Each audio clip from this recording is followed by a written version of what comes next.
రే ఆ crime scene మొత్తం clear చేయండి. రే నెక్స్ట్ ఏమైనా క్లూస్ దొరికితే ఆ ఫారెన్సిక్ రిపోర్ట్ నాకు పింగ్ చేయండి. అసలే మనకు టైం లేదు.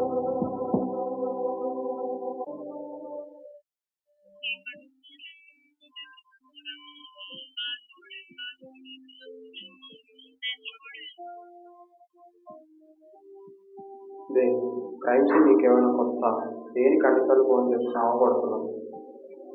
అదే అసలు ఇలాంటి క్రైమ్ నేను లైఫ్ టైంలో చూడలేదురా. నా కెరీర్లో ఫస్ట్ టైం. కొంచెం ఐ నీడ్ యువర్ హెల్ప్. నువ్వు కొంచెం త్వరగా వస్తావా? సరే ఓకే వస్తున్నా. టైం ఇంకో 20 minutesలో అక్కడ ఉంటా. వాట్సాప్లో క్లియర్గా లొకేషన్ షేర్ చేయండి. అమ్మా నైట్ హ్యాంగ్ ఓవర్ ఇంకా దిగలేదా?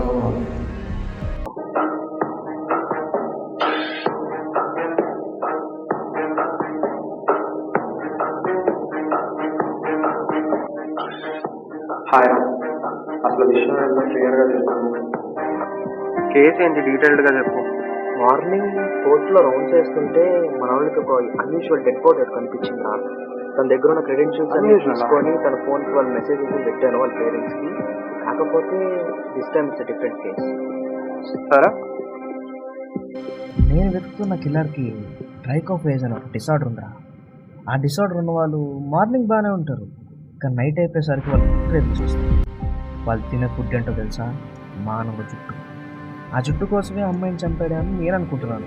ఎందుకంటే నేను డెడ్ బాడీ చూసేసరికి అమ్మాయికి ఒక్క వెంట్రుక కూడా లేదు. అందుకే